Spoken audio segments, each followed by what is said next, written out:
Hey guys, tonight we start with the silk, sweat, and subtle power games of a concubine in feudal Japan.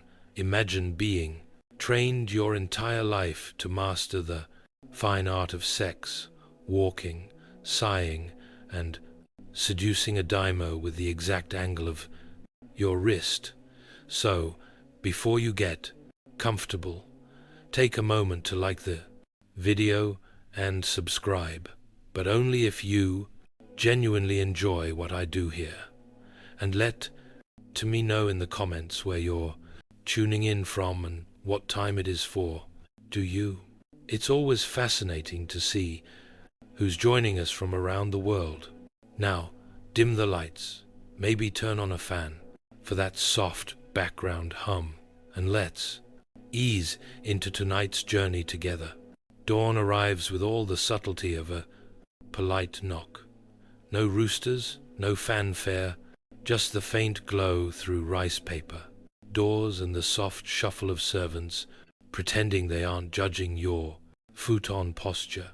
You lie perfectly still, not because you're rested, but because any abrupt movement might undo your status as graceful and mysterious. In truth, your back hurts, your hair is flattened on one side, and you've had a dream involving eels you'd rather not analyze. But none of that matters now. This is the first scene of the day's performance. You are the star, and also the stage decoration. Your attendants enter in hushed tones, bowing so low you briefly consider stepping over them. A warm basin is set before you, as if to say, here is your dignity. Now scrub behind your ears. They begin their work, cleansing, brushing, preparing you to look less like someone who just woke up and more like a porcelain enigma. Your face is washed gently, your hair brushed with reverence, not because they love you, but because they've seen what happens to court women who show up with frizz. Meanwhile, you maintain the correct expression, serene, detached, and only mildly annoyed. Still silent, because heaven forbid a concubine speak before being powdered. You glance at your reflection in a polished bronze mirror. You look like someone who has opinions, but is paid not to share them. Perfect. From beyond the sliding screen comes the muffled laughter of the daimyo, who apparently has energy this morning. That's either a promising sign or a warning. You make a mental note to avoid direct eye contact with his favorite concubine until after tea. You rise from the futon, like a swan emerging from fog, assuming the swan has slightly numb legs and a tight obi waiting in her near future. Your sleeves are laid out, the incense is lit, the illusion begins, and as you stretch your shoulders just slightly, you whisper the universal mantra of women everywhere. Here we go again. Now that you're upright and pretending you didn't sleep on your neck wrong, it's time for makeup, or, as it's known in the concubine industry, historical self-erasure with a side of toxins. Step 1. The white powder made from crushed rice, and in some cases enough lead to qualify as a building material. Your attendant starts patting it onto your face, like she's trying to cover up a crime scene. The goal? Eliminate all signs of life. If your skin tone resembles anything found in nature, you're doing it wrong. Next comes the neck and chest, because heaven forbid the daimyo glimpses a patch of skin that doesn't look like it was painted on by a ghost. You sit still while they go to town with the puff, occasionally resisting the urge to sneeze and ruin your new identity. Then the eyebrows, yours, irrelevant. They're painted over, and redrawn several centimeters too high, creating a look that says, "I'm surprised by everything," and emotionally unavailable. It's considered alluring in theory.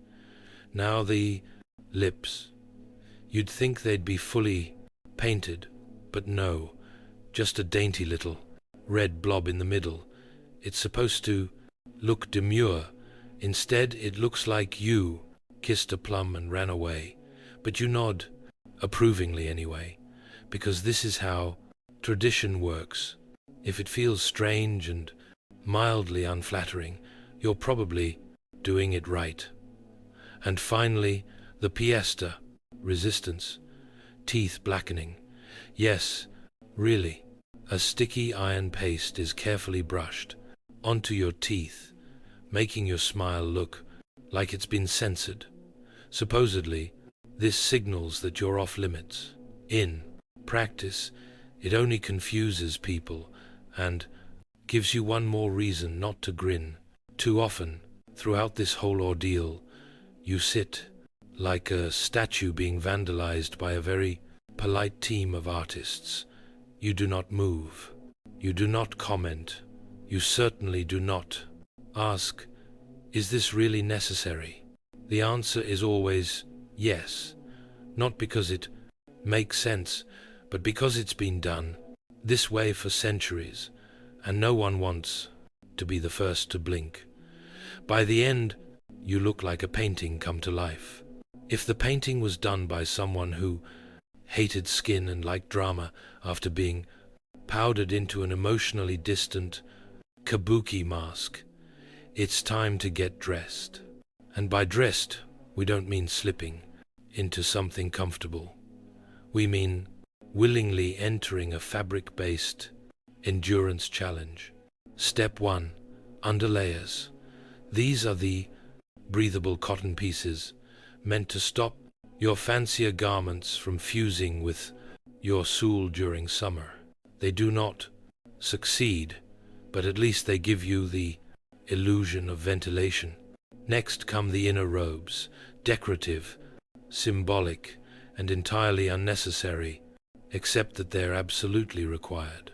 Each one must be put on in the right order, or your social status drops faster than a clumsy geisha on ice. Color combinations entirely coded.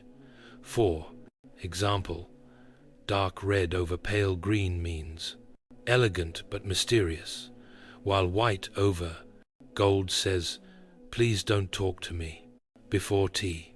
Then there's the outer kimono, heavier, shinier, much less forgiving. By now, your sleeves are long enough to smother a rival concubine, if needed, which incidentally is why no one stands too close during morning prep. And finally, the obi, the sash that ties to it all together and quietly tries to murder your spine. It's pulled tight, enough to remind you you're not allowed to breathe freely until sunset.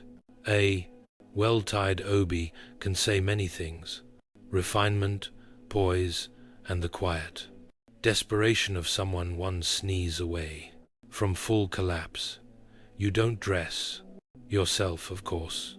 You stand still, while two attendants wrap, fold, tug, and adjust you like they're trying to make origami out of a human being. They don't speak. They just occasionally grunt when something doesn't lie flat. That grunt means hold your arms higher. You learn the language. By the time they're done, you've lost all feeling in your ribs, but you look magnificent, like a walking imperial scroll with passive-aggressive eyes. And the real kicker, this is your daily outfit. You don't even have plans. You might just sit in the garden pretending to read poetry all day, but you must look like you're ready for a royal portrait d'or à spontanée séduction, which, to be fair, is not off the table. You're fully dressed now, which is impressive, considering you're wearing more fabric than a small pavilion tent. Time for breakfast, or, as it's known in concubine circles, an exercise in restraint, posture, and not accidentally dipping your sleeve in the miso. You're seated on a cushion, legs tucked, properly beneath you, which is charming. If you're a folding fan, but a nightmare. If you have knees, a tray is placed in front of you, precisely arranged. A bowl of rice, a sliver of grilled fish, 3 pickled vegetables, and a miso soup that looks like it's judging you. The portions are small because you are not here to bulk up. You are here to appear ethereal and faintly underfed, the way all good romantic metaphors do. Your job is to consume just enough to avoid collapsing, but not enough to imply you enjoy food. If you chew too enthusiastically, someone will raise an eyebrow. If you ask for seconds, someone will raise a scroll. Eating is done silently. No slurping, no sighing, and definitely no face contortions. Even if the pickled plum just sucker punched, your mers, everything must be graceful. A ballet of chopsticks and disappointment. Your kimono sleeves are enormous, so each bite involves a level of spatial awareness, usually reserved for sword play. You develop technique. Tuck the sleeve under your forearm, lean slightly sideways. Pray it doesn't drag through the soup, and send a wave of fermented tofu across the tatami. All the while, attendants hover quietly. They won't say anything, but they're watching. Not in a creepy way, more in the wheel gossip about this later way. Every blink is noted. Every missed grain of rice is mentally catalogued under mild embarrassment. You finish, bow lightly, and set your chopsticks down with the kind of reverence usually reserved for sacred relics. Breakfast complete. Was it satisfying? Emotionally, no. Nutritionally, questionable. But spiritually, you feel lighter. That could be the food, or the fact that your OB is slowly cutting off circulation to your spine. Either way, you're ready for the next part of your day, which, spoiler alert, mostly involves waiting. Now that you've been powdered, robed, and fed something roughly the size of a toddler's snack, it's time for the concubine's primary daily task. Waiting, but not just any waiting. Elegant waiting. Waiting that whispers, yes, I'm entirely free this afternoon, but in a powerful way. You can't roam the estate freely. Heavens no, that's how scandals happen. Instead, you sit in your designated space, a tastefully minimal garden room with a painted screen, a bonsai tree, and a strategically placed view of a koi pond that hasn't done anything interesting since last autumn. You sit, you wait. Occasionally, you adjust your posture so it looks like you're contemplating eternity, not fighting off a leg cramp. You're not allowed to look impatient. That's for merchants and wives. Concubines wait like they're doing you a favor. This wait could last 10 minutes or 5 hours. The daimyo may summon you or not. He might be with another woman or reading war poetry or just napping with his head on a very expensive pillow. The point is, you'll find out when someone tells you or doesn't to pass the time. You might compose a poem, not a good one, just something vaguely sad about plum blossoms and unspoken longing. That's the genre. Bonus points if no one can tell who it's actually about. You could also play a shamisen softly, not too joyful. No one likes a concubine who seems excited. Of course, the other women are waiting too, sometimes within sight, sometimes just out of earshot. It's a silent competition. Who looks most serene? Who adjusted her robe just right? Who caught the eye of the messenger delivering tea to the daimyo's quarters? It's chess played with glances, posture, and whether or not your oboe is tied fashionably off-center. And the trickiest part, looking like you're not waiting at all. You must appear as though your entire sense of self-worth doesn't hang on the possibility of being summoned tonight, which of course it absolutely does. But you're a professional. You sigh quietly, beautifully, and look off into the distance, preferably towards something poetic, like a falling leaf or a koi, that looks equally bored. If the morning was about preparation, the afternoon is about positioning. And we're not talking about yoga. This is courtly social strategy, dressed in floral silk and scented with plum blossom oil. By now, the other concubines are fully assembled. You exchange nods, shallow bows and smiles that look warm but could cut glass. This isn't friendship, it's centered espionage. Everyone's watching, listening, and very quietly trying to destroy each other's reputations without ever raising their voices. The room is calm, the tension is floral, the topics of conversation are trivial by design. Lady Aiko's calligraphy has improved. Translation: she used to write like a drunken monk. The daimyo seemed very peaceful this morning. Translation: he didn't summon you, did he? And of course, the classic, you look radiant today, which actually means you look less dead than usual. Congratulations. Compliments are verbal daggers sheathed in politeness. The sharper the smile, the more likely you're being insulted. A well-timed observation about someone's kimono being bravely modern can spark a week-long existential crisis. You navigate all of this with grace, or at least you pretend to smile gently. Tilt your head when listening. Appear impressed by someone's haiku, even though it was clearly plagiarized from a folding screen. Then comes the moment someone mentions the daimyo. Maybe he was seen walking near the pond. Maybe he paused to examine a fan, one of the other. Concubines left out by accident.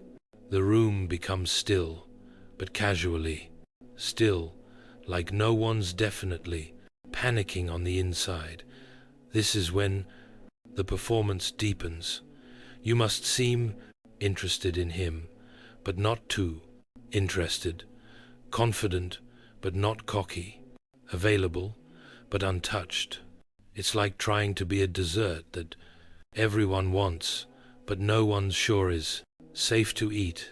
And through it all, you keep your voice soft, your posture impeccable, and your insults indirect. This is how status is gained, not through war, through whispers. And if you leave the room with even one rival, doubting her sleeve choice, her poem, or her scent, you've done well today. You haven't been summoned yet, but hope springs eternal, and also sweats discreetly under 12 layers of silk. So, as the sun crawls past its highest point, and you've survived another round of eye contact diplomacy, it's time for your just-in-case bath. Not mandatory, just highly recommended. In the same way it's recommended you don't smell like anxiety and pickled radish when entering a Daimo's private chamber. The bathhouse is quiet, steamy, and filled with the faint scent of yuzu peels and pressure. You undress with your attendant's help, because most concubines cannot single-handedly escape the labyrinth of ties, folds, knots, and moral restrictions that come with formal kimono wear. Once disrobed, finally free of the human upholstery, you step into the hot water. For a brief moment, you are no one, not a symbol, not a strategy, just a sweaty woman in a tub, wondering if she shaved her legs evenly. Enough for an aristocrat with questionable sight.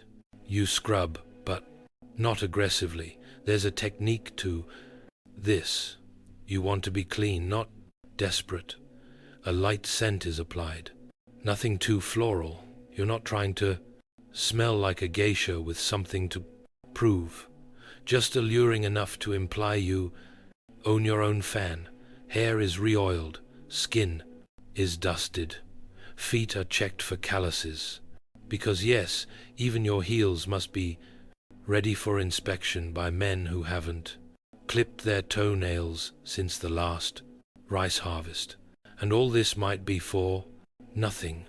You may not be called.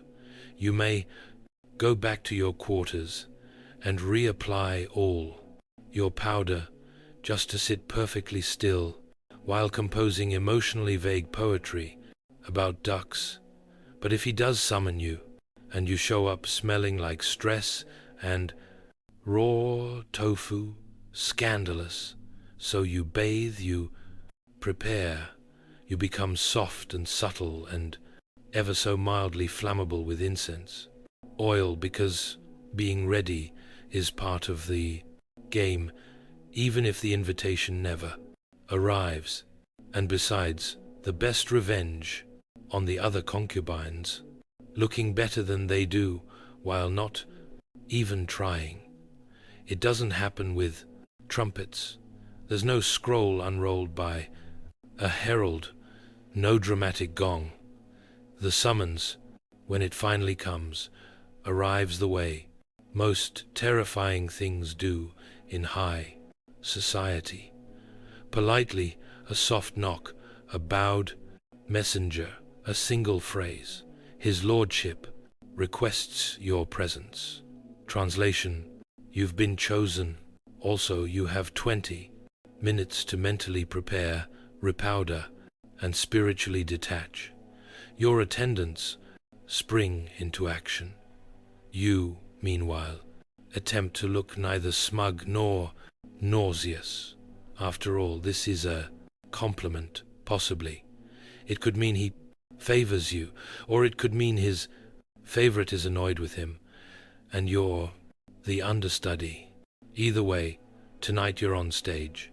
First comes reapplication, a fresh layer of powder to mask the existential dread, a tiny touch of rouge to say alive but mysterious, and a careful adjustment of your outer kimono. You switch to the more expensive one, the one with cranes embroidered in flight, because nothing says I'm worth. Undressing slowly like symbolic birds in gold thread. Next, the hair, already perfect, but you go over it again just in case. You add a comb, not too flashy, and dab a little extra yuzu oil behind the ears. You smell like restraint and citrus, ambition. As you walk toward his private chambers, the hallway stretches endlessly. Every step is measured. Not too fast, not too eager. You are a river, not a waterfall. Behind closed doors, rival concubines pretend not to notice, but they do. Oh, they do. You reach the inner room. A screen is slid open. You bow deeply, elegantly. You're not nervous, just incredibly aware of every inch of your body. And whether or not your lips are smudged, He greets you or doesn't. Either way, you smile faintly. You're now in character, a favorite, a diversion, a muse for the evening. No, one says, that's not how this works. You are here because you were chosen, and for the next few hours you must be art, warmth, mystery, and convenience, and maybe, just maybe, unforgettable. But let's not get cocky yet. There's still tea to pour. Despite what the gossiping Laurises might say, a concubine's evening with the daimyo doesn't start with disrobing. It starts with ritual, specifically a slow, fragrant descent into flirtation, so formal it might be mistaken for a tea ceremony with unresolved tension. You sit not too close, not yet. There's a lacquered table between you, a pot of sake warming silently, and enough eye contact to fuel en entier heiku ontology. He pours you a cup. That's the cue. You sip it slowly, like it's not just fermented rice, but a coded invitation to be charming. Compliments begin both ways. His robe, magnificent. Your hair exquisite.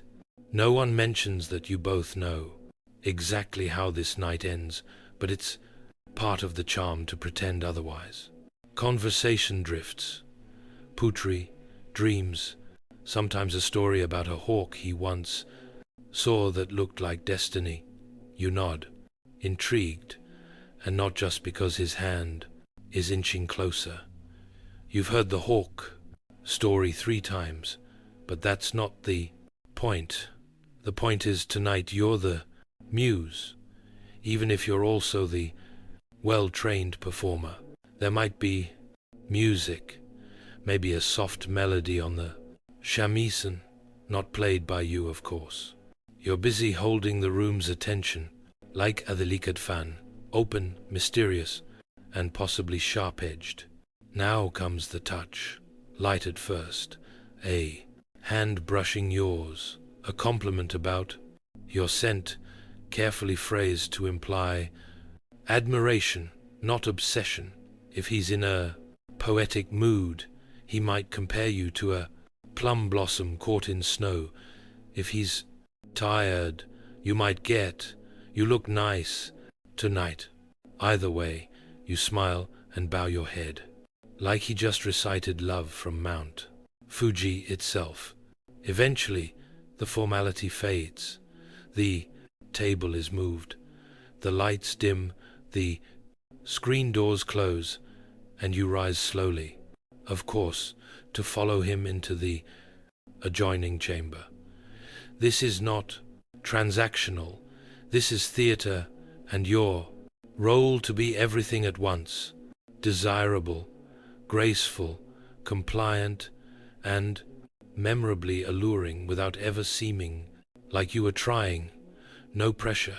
You just have to seduce a warlord using 3 centuries of etiquette and a case-eye, strategically timed glance. Let's be clear, this isn't romance.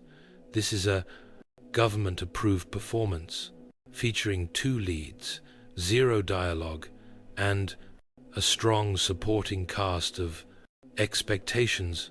You enter the chamber like moonlight, incarnate, or at least that's the goal. You kneel, bow, smile. You do not trip. That was last month. You've trained for this, literally.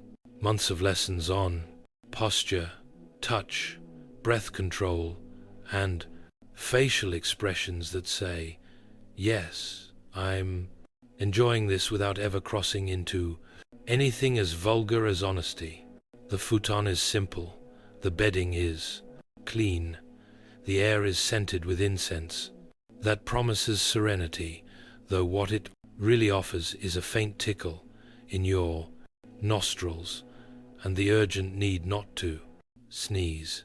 He begins the ritual with touch, soft at first, measured. He's testing the waters or perhaps reminding himself which concubine you are. You respond accordingly, just enough to signal interest, never so much as to appear enthusiastic. Remember, mystery is sexy, desperation is not.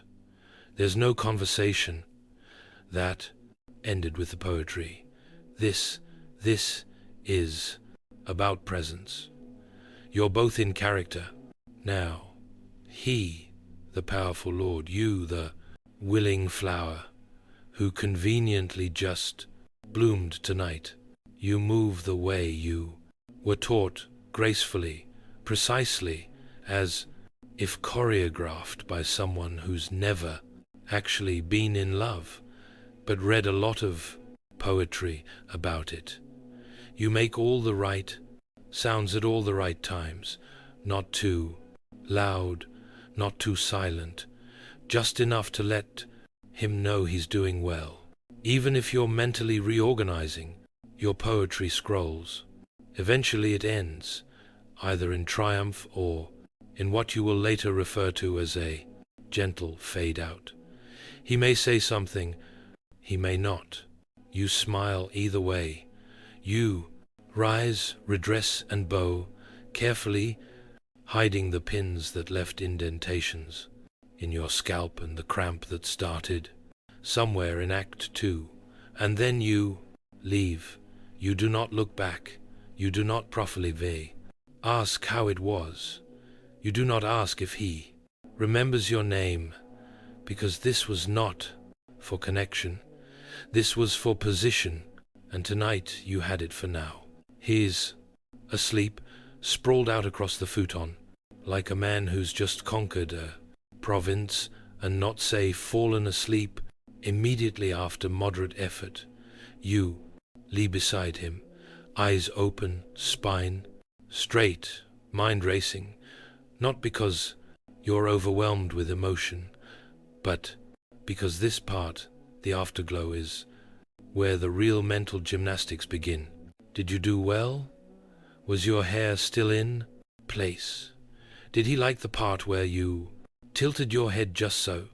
Should you have moaned a bit more, or was that one breath too loud?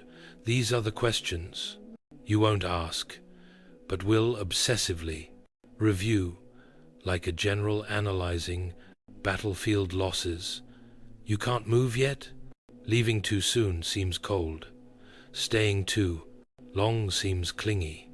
So you lie there, watching the ceiling, counting the bamboo slats, and wondering if the other concubines are awake. Probably. They can smell a summoning like wolves smell fear.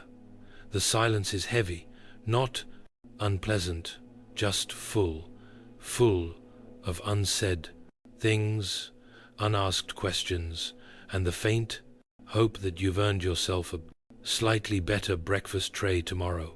He might mumble something, a compliment, a name, hopefully yours. You nod in the dark, even if he's already snoring like a man who's never had to sleep with his dignity folded inside his obi. Eventually, you rise quietly. The graceful postcoital exit is a delicate thing.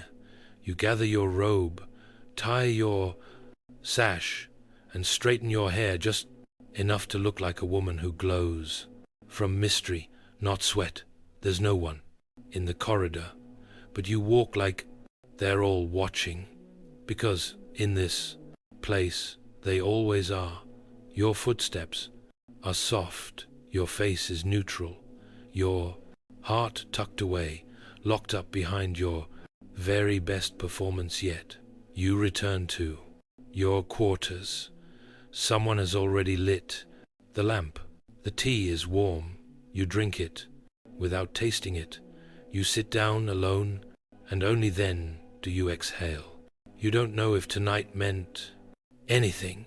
You don't know if he'll remember it, or you tomorrow, but at the very least, you know this.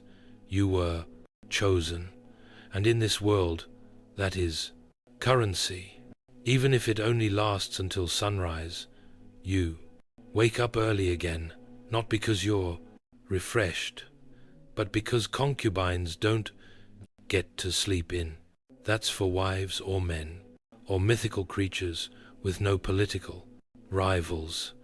The futon you fell into last night feels smaller, or maybe you're just aware of how little space you actually occupy in the palace's hierarchy, a decorative presence wrapped in becayed and tightly controlled expectations.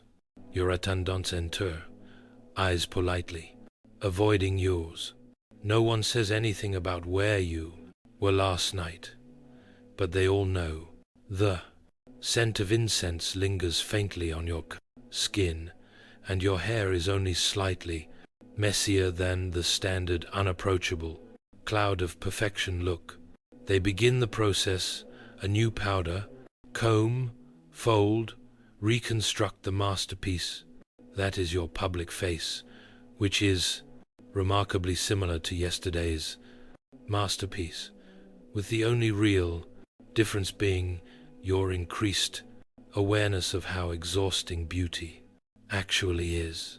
The silence between you and your attendants is companionable, if also tinged with quiet judgment. One might cough ever so lightly. Another might casually mention that Lady Ko received a rare silk comb this morning. You nod. The game is back on. There's no debrief, no recap. You don't tell anyone how the daimyo smelled faintly of plum wine, or how he said something vaguely poetic before falling asleep. Mid-sentence, you certainly don't mention that you're now second-guessing every moment of eye contact. That would be unseemly. Instead, you sit once again in your chamber, composed, refined, preparing for another day of passive warfare disguised as floral arrangement, critiques, and shamsen practice.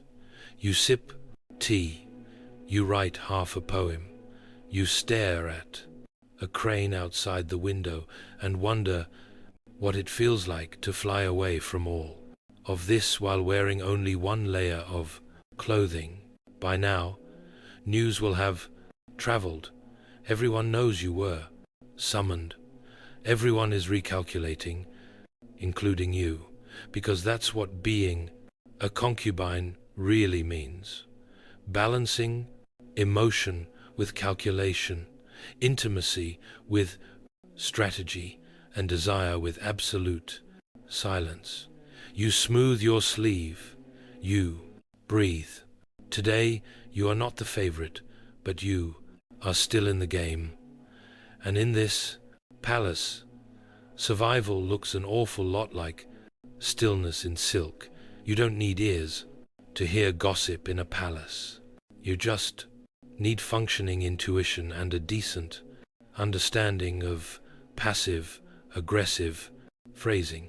Within an hour of sunrise, your name has floated through at least 3 courtyards, 2 tea rooms, and a suspiciously loud flower arranging session. No one says it directly, of course. They say things like, "How radiant, lady. So-and-so seems this morning," which means she's glowing because she got chosen, and we're all pretending not to notice. I wonder if his lordship prefers traditional poetry or livelier company these days. Translation, she probably recited something dumb and still got picked. Unbelievable. You hear these things in passing, snippets whispered, behind fans, or dropped into casual conversations like little poison seeds. It's impressive in a way, like watching trained assassins throw shade with floral metaphors. Your job? Stay quiet, say nothing, smile, faintly the way a cat does when it knows something you don't. Because engaging in gossip is risky, but being the target of gossip and reacting. Fatal. So instead you vanish a little. You take longer walks. You sit slightly further from the group. You practice your calligraphy with such focus that people begin to wonder if you're either deeply enlightened or quietly scheming. Either way, good, because in the concubine arena, invisibility is a superpower. The loud ones get noticed. The noticed ones get envied. And envy here is basically a decorative dagger in a silk sheath. You respond to barbed compliments with kindness so polite. It's insulting. Oh, you think my robe is too elaborate. Thank you. It was a gift. Smile, bow, exit the scene. You survive. On restraint, timing, and the occasional, knowing glance that suggests you could destroy someone if you cared enough. And while others scramble for proximity to power, you perfect the art of subtle distance. You don't need to always be in the spotlight, because you were already in it once. It starts subtly, fewer glances, slower summons. One day, the maid forgets your favorite incense. Another, your tea arrives, lukewarm. The message is clear, not harsh, not cruel, just indifferent. You are no longer tonight's mystery. Someone else is. She's new or not. Maybe she's just had a glow-up and a conveniently timed poem. Either way, she's suddenly the focus. The fan of attention has turned and it's not pointing at you. You handle it like a professional. No complaints, no dramatics, just a slightly longer pause before bowing to the daimyo and an almost imperceptible tightness in your smile when someone says, "Isn't it lovely how youthful Lady Hana looks these days?" Of course it is. Youth is so charming, so temporary. Now comes the test. Can you stay poised while being quietly replaced?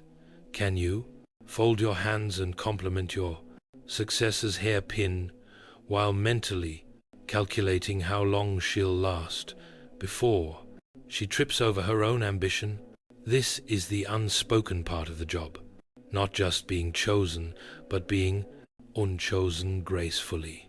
The fall from favor is not a scandal, just a shift in the tide.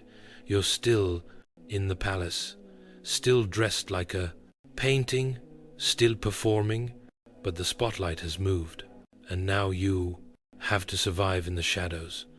Without looking like you care, you still show up to the garden, still compose poems, still sit perfectly still during afternoon tea, while everyone tries to read into the way your cup trembles.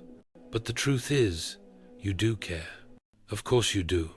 Not just for him, but for the position, the validation, the tiny power that came with being the center of a very controlled universe. And now you are a supporting character in someone else's story. But you're still here, still powdered, still composed, still waiting. Because in a palace like this, everything shifts eventually.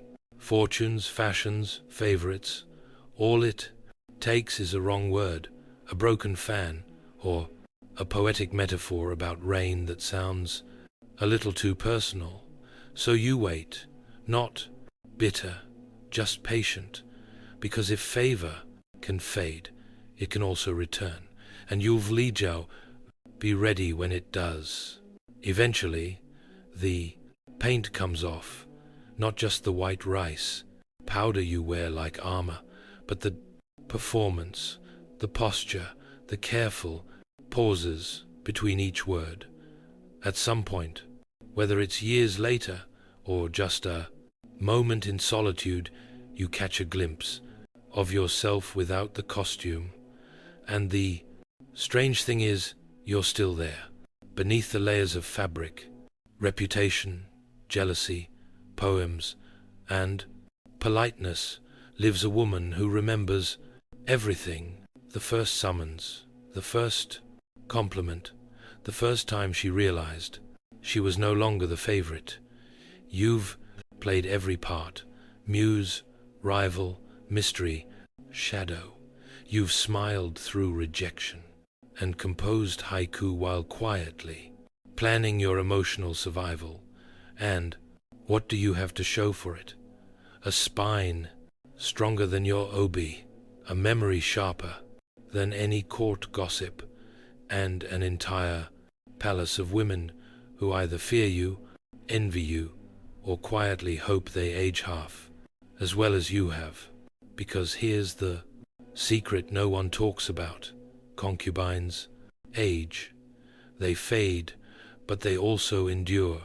And in a world built around staying desirable, endurance is the most rebellious act of all. You no longer rush to the mirror when the messenger arrives. You no longer wonder if your hair is pinned at the right angle for seduction.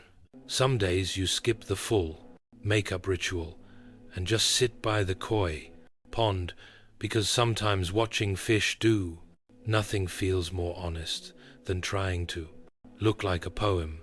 You still dress in silk, yes, but now you wear it for yourself. And when the new girls arrive, powdered, bright-eyed, walking the same hallway you once conquered, you smile, not kindly, not cruel, just knowingly, because you've played the game. You danced on the edge of power with your lips painted and your voice lowered to a whisper.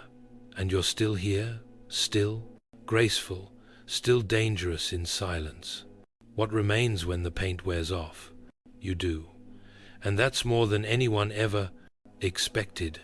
In ancient Babylon, the line between the Prastov, the sacred, and the sensual wasn't just blurred, it was obliterated. The heart of this mystery lay in the towering temples of Ishtar, goddess of love, fertility, and war. Unlike the prudish morality that came centuries later, the Babylonians saw sexuality as a divine bridge, a way to reach the blank gods, not offend them. Within these temples, ritual sex wasn't just accepted, it was expected. And it wasn't done in shadowy corners, but in full view of heaven. According to ancient sources, particularly Herodotus, that tireless gossip of the classical world, every Babylonian woman, at least once in her life, was required to present herself at the temple of Ishtar. There she would wait, adorned in perfume and prayer, until a stranger approached her and tossed a silver coin into her to lap the goddess's price. No woman could but refuse. The act itself, sex with a man she didn't know, was not seen as scandalous but sacred, a public sacrifice of her body for the good of the cosmos. The temple was not a brothel, not in the way we understand it. It was more like a stage where religion and desire played out rituals older than kings, and the women who served there, the Nadu, weren't lowly. Many were priestesses or daughters of nobility, cloaked in silks and mystery. Their duties were spiritual, ecstatic, and yes, sexual. The idea was simple and utterly radical. By engaging in sex under the gaze of the gods, fertility was invoked, divine favor was won, and cosmic order was maintained. The land would bear crops, the rivers would flow, wombs would swell. It wasn't sin, it was sacred ecology, but let's not romanticize it entirely. Even in antiquity, not Everyone agreed with this so-called sacred sex. Later, Mesopotamian rulers would try to distance themselves from the practice, perhaps out of moral reform or political pressure. But for a brief golden window in Babylon's history, the body was not a vessel of shame, it was the altar, and the whispering walls of Ishtar's temple still echo with those long-forgotten moans of worship. If Babylon turned sex into sacred duty, the ancient Greeks turned it into theater, one with masks, wine, and secrets. At the center of this was Dionysus, the god of wine, ecstasy, and revelry, and nothing captured his spirit quite like the Dionysian mysteries. Private initiation rites, where participants sought to dissolve the boundaries between human and divine. These weren't your typical temple visits. The mysteries were held deep in groves or hidden sanctuaries away from the public eye. Only the initiated could enter, and what happened inside was closely guarded. Outsiders speculated about wild orgies and drunken chaos, but the truth, as always, is more complex. Participants, men and women alike, prepared through fasting, music, dance, and long processions. They wore masks, animal skins, and sometimes nothing at all. The point was to shed your social identity, your ego, even your name, for a few hours. You weren't a merchant, a servant, or a noble. You were part of something primal, something older than the city walls. Sexual energy likely played a role, not as entertainment, but as a symbol of rebirth and unity. In a society where most of life was highly structured, these rites allowed for a controlled collapse of order. They promised catharsis, a temporary breakdown of barriers between man and woman, rich and poor, mortal and God. But it wasn't just a wild night in the woods. The mysteries were said to offer deep transformation. Those who returned claimed to have touched the divine, to have glimpsed something beyond reason, and indeed, many initiates described a feeling of renewal, as if the chaos had burned away their illusions. Of course, not everyone approved. Philosophers like Plato distrusted these ecstatic rituals, fearing they would lure people away from logic and discipline. But for many Greeks, the Dionysian mysteries were a necessary counterpart to their rigid public lives. They offered something that temples and politics could not: emotional truth. And that's the key. These rituals weren't about scandal, they were about transcendence. By embracing the wildness within, the Greeks believed they could access something sacred. In ancient Egypt, fertility wasn't just about crops or childbirth. It was the very lifeblood of the kingdom, and no river symbolized that better than the Nile. Each year, its flood waters would rise, spreading rich silt and life across the land. The Egyptians saw this as a divine act, a sacred union between sky and earth, and they celebrated it with rituals that were anything but subtle. One of the most intriguing festivals was held in honor of the god Min, a deity of fertility, agriculture, and masculine vigor. His statues left little to the gride imagination, often shown with an exaggerated permanent sign of virility. Min was not just a symbol of life, but of potency. At his annual festival, crowds would gather to watch the pharaoh himself participate in a ceremonial harvest, cutting the first sheath of grain as an offering to the god. But this wasn't just a farming event. Dancers would perform nude or scantily clad, celebrating the beauty of the human body and its role in creation. Ritual chants, rhythmic drumming, and incense created an atmosphere that blurred the line between spiritual exaltation and sensory pleasure. Women played a key role in many of these ceremonies, especially during the festival of drunkenness dedicated to the goddess Hathor, patron of love, music, and joy. This wild annual celebration involved wine, music, and ecstatic dancing meant to honor the myth in which Hathor saved the world by drinking herself into a stupor. Participants believed that by reenacting the goddess's drunken joy, they were restoring cosmic balance, bringing chaos into order. Were there sexual undertones? Almost certainly, but they weren't seen as taboo. The Egyptians didn't view sexuality through the lens of guilt or shame. For them, it was part of nature's cycle, as vital and sacred as the Seine flooding Nile. In fact, some healing temples even included rituals where fertility problems were addressed not just with herbs, but through symbolic acts involving touch, suggestion, or sacred role play, overseen by temple staff who acted as intermediaries between human and divine. In ancient Egypt, to embrace pleasure was not indulgence, it was alignment with the gods, and every kiss of the Nile reminded them that life at its core was a sensual gift from the divine.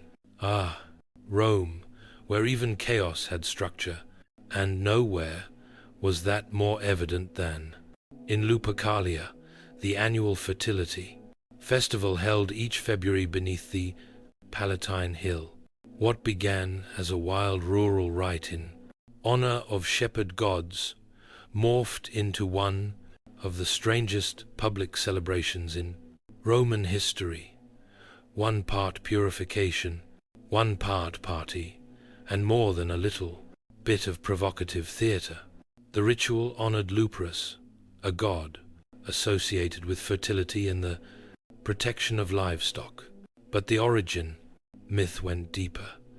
The cave of Lupercal was said to be the very spot where Romulus and Remus, the twin founders of Rome, were suckled by a she-wolf, and that primal symbolism bled into the celebration itself.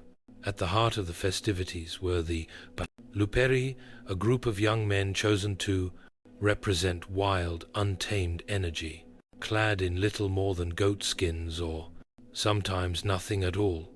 They would run through the streets, playfully striking women with strips of hide called fabwa. Far from being offended, women actively sought out the lashes. Being struck was believed to enhance fertility, ease childbirth, and even increase sensual vitality. It was messy, loud, and unapologetically earthy. There were sacrifices, feasting, and body songs. But there was also a sense of sacred intention. Lupercalia marked the cleansing of the city, a symbolic brushing away of winter's stagnation to make room for spring's renewal. Sexual overtones were present, sure, but wrapped in layers of myth, nature, and destiny. Later, Roman poets, including Ovid, would write about Lupercalia with a mix of humor and nostalgia. And while conservative voices tried to tame the festivities over time, the tradition held strong for centuries until Christianity eventually swept in with a stricter moral lens. Interestingly, some historians suggest that Valentine's Day may have grown from the ashes of Lupercalia, transformed from goatskin, rites to paper hearts. But the root idea remained: fertility, love, and the reserings and the beref, strange human urge to ritualize desire. Rome didn't separate the physical from the sacred. It wrapped them around each other like vines on a temple column, sometimes tangled, always connected. And for one wild day each year, the people let their inner wolves run free. If Lupeia was a public spectacle, the Eleusinian mysteries were its spiritual opposite, secretive, sacred, and solemn, celebrated annually for over 1,000 years in ancient Greece. These rites revolved around the myth of Data and Persephone, and offered initiates a powerful glimpse into life, death, and rebirth. But beneath the poetic myth and theatrical silence, some scholars believe the ceremonies may have included symbolic, perhaps even sensual elements, cloaked in allegory. Held in the sanctuary of Eleusis, just northwest of Athens, the mysteries drew thousands of participants, from philosophers to farmers. Unlike most Greek religious practices, these rituals weren't exclusive to social status or gender. The only requirement, secrecy. To reveal what happened inside was punishable, sometimes by death. The rites centered on the story of Persephone, the maiden abducted by Hades and taken to the underworld. Her mother, Data, goddess of agriculture, mourned so deeply that the earth itself withered. Their eventual reunion symbolized the return of life in spring and the hope of life after death. What does that have to do with sex? Potentially everything. The myth itself is deeply symbolic. Abduction, descent, reunion, and fertility. Some scholars argue that the secret climax of the Eleusinian mysteries involved a dramatic reenactment, possibly including a ritualized union between actors playing Persephone and a divine male consort. Whether literal or purely symbolic, the Concubines experience was said to be overwhelming, emotionally, psychologically, and perhaps physically. Participants fasted, walked in torchlit processions, drank a mysterious potion called Kaikon, and entered the telesterion, the inner chamber where the final rites occurred. Whatever they saw in that space left them forever changed. Many described it as a moment of enlightenment, an enforced, intimate encounter with divine truth. No one ever wrote down what happened. That's how deeply the vow of silence was respected. The Eleusinian mysteries weren't about pleasure for its own sake. They were about transformation, the possibility that sensuality and divinity might meet, not in opposition, but in union.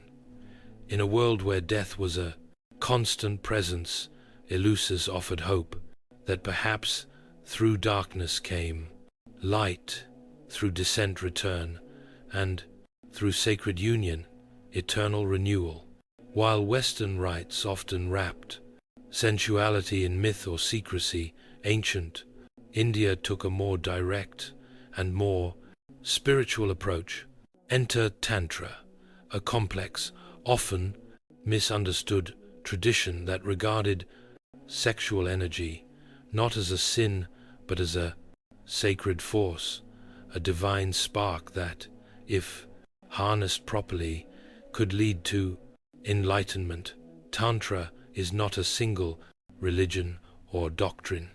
It emerged across various schools of Hinduism and Buddhism, evolving over centuries. At its core, however, is the belief that the physical and spiritual worlds are not separate. To reach the divine, one doesn't escape the body, one fully inhabits it. Some tantric sects developed intricate rituals designed to transform everyday acts, eating, breathing, even intimacy, into paths toward liberation. Among the most famous and most controversial of these were the tantric sex rites, which involved carefully structured encounters between partners. These weren't about indulgence. They were sacred ceremonies performed with meditation, breath control, and chants. Every movement had symbolic meaning. Every moment was intentional. The male represented Shiva, stillness, consciousness.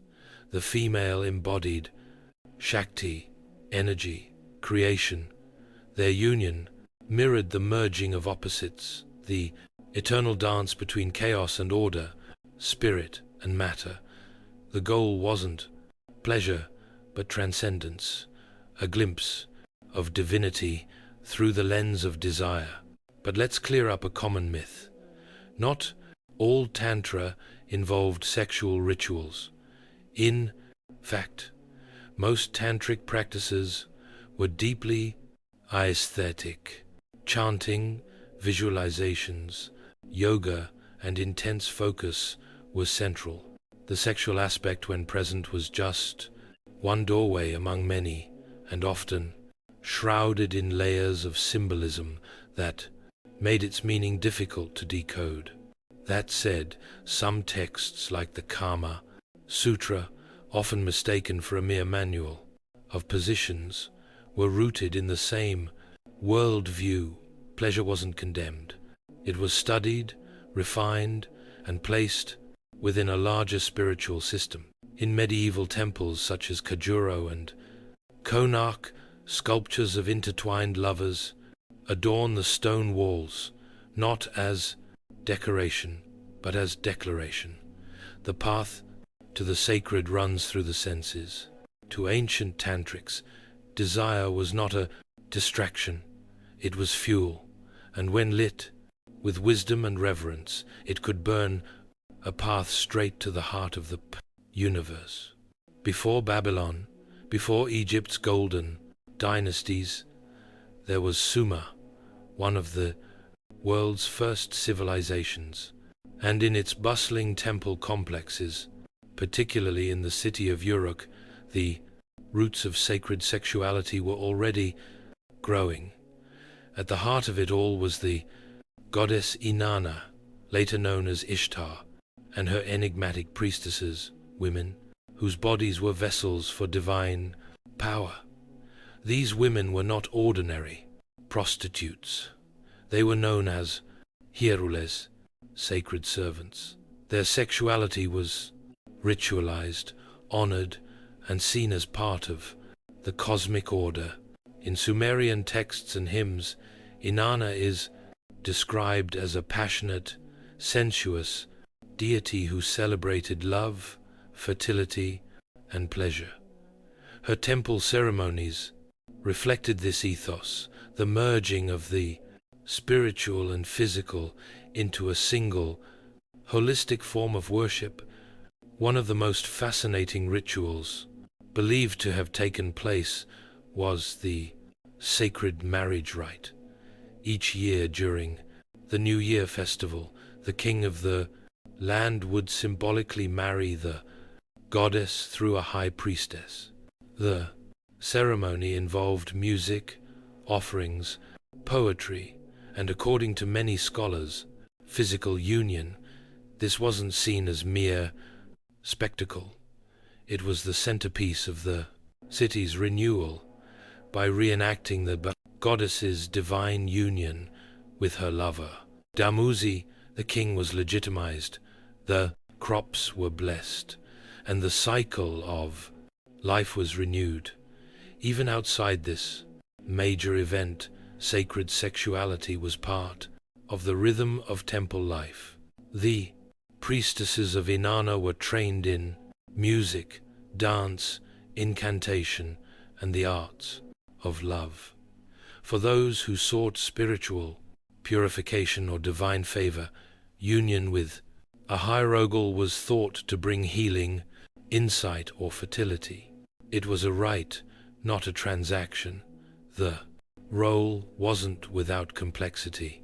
Some of these women held powerful positions and lived within the protective walls of the temple, while others may have existed on its periphery, vulnerable to exploitation.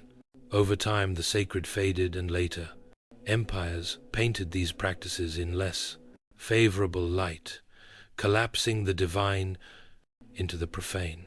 But in ancient Sumer, the body wasn't something to repress. It was a channel through which the divine flowed like river water across fertile earth. And in the sacred chambers of Inanna, love was more than emotion. It was ritual. Far from the temples of the Near East and the mystic rituals of India, the ancient Celts celebrated fertility with fire, freedom, and forests.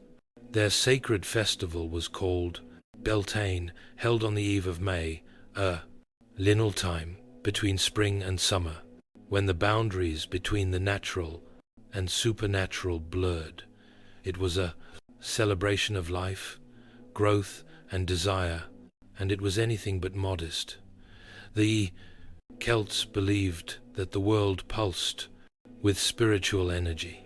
Spirits in trees, rivers, stones, and during Beltane, the energy of reproduction and rebirth reached its peak. Large bonfires were lit across hilltops, symbolizing purification and protection. People would dance around the flames, leap through the smoke for blessings, and even lead livestock between twin fires to guard them from illness in the coming season.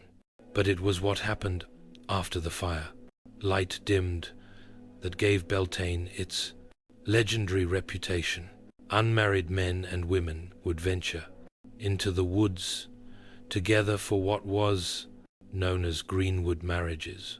These were temporary unions free from societal rules and often consummated under the stars. It wasn't considered scandalous. Quite the opposite. These encounters were viewed as sacred acts aligned with the fertility of the earth. To join with a partner on Beltane night was to participate in the cosmic rhythms of nature, to mirror the union of the earth, mother, and the horned god, the divine, masculine and feminine. Some accounts suggest that even married couples might briefly suspend their vows for the night, not out of infidelity, but out of reverence for tradition and renewal. Children conceived during Beltane were sometimes called children of the fire, believed to be blessed with strength and vitality. It was a festival where rules softened, desire was acknowledged, and life itself was celebrated in its rawest form. There were no temples. Nature was the altar, the forest, the bedchamber, the flame, the witness.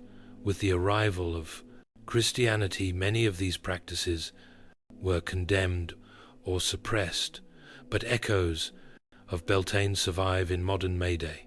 Rituals, folk dances, and quiet whispers of the old ways.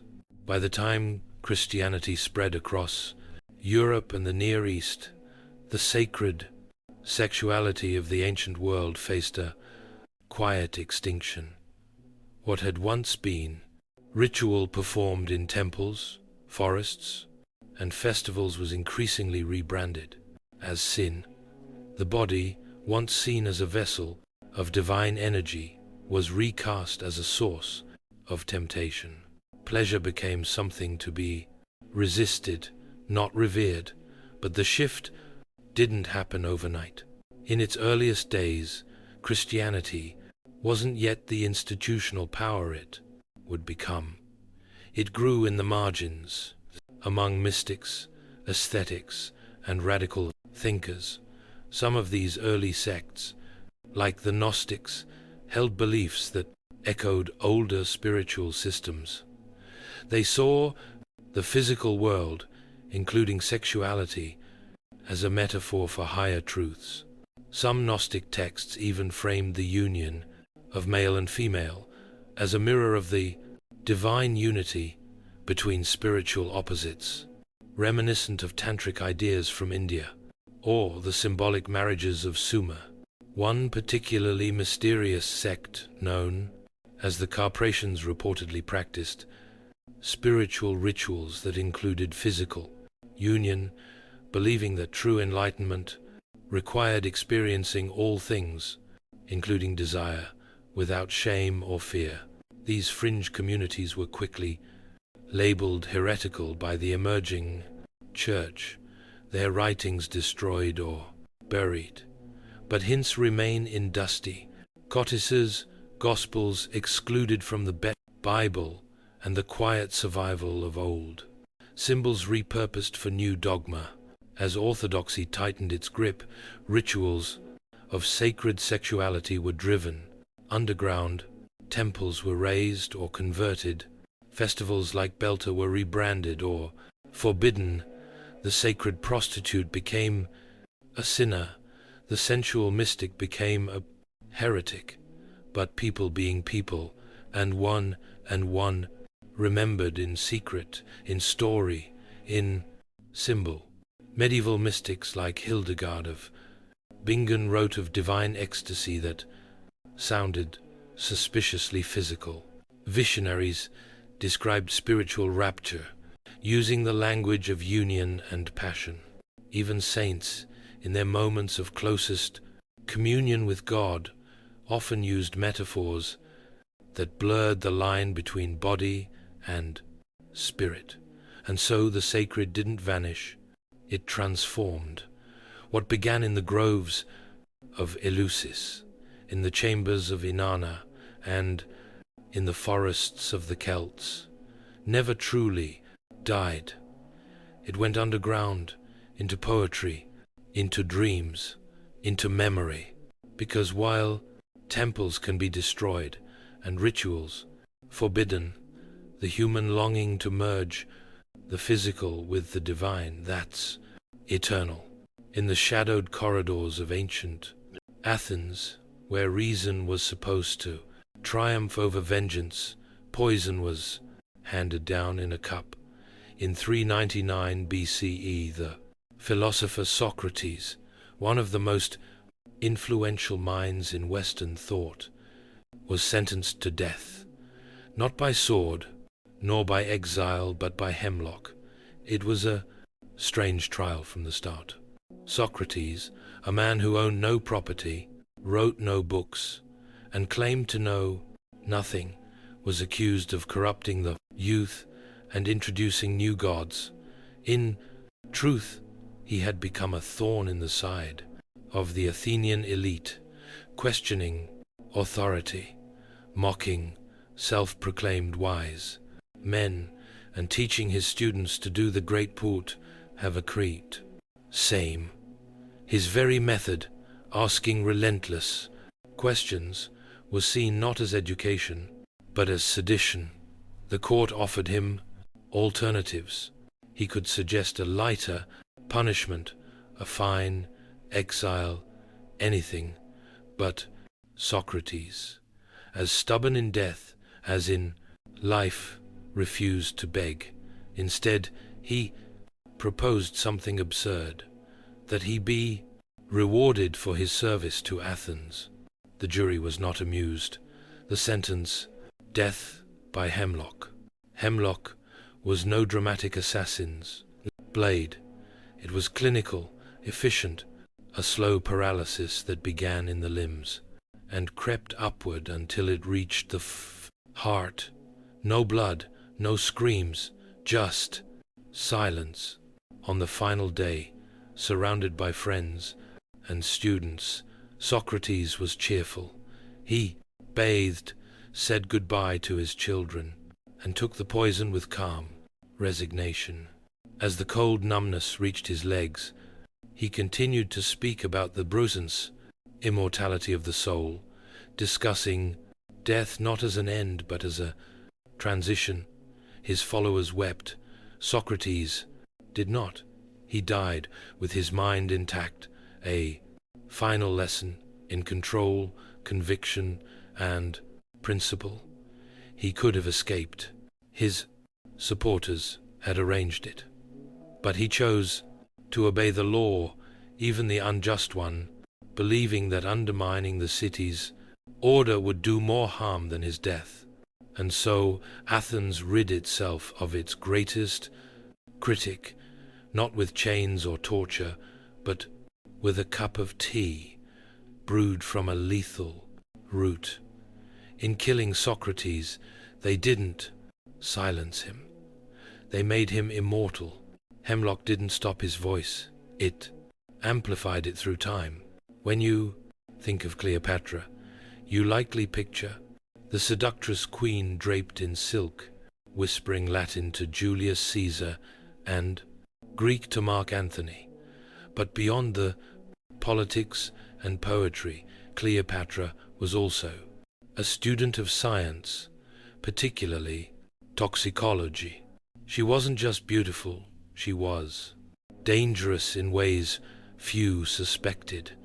As ruler of Egypt, Cleopatra had access to one of the greatest libraries of the ancient world, and within those scrolls were secrets not just of the stars and gods, but of poisons, venoms, and their effects on the body and mind.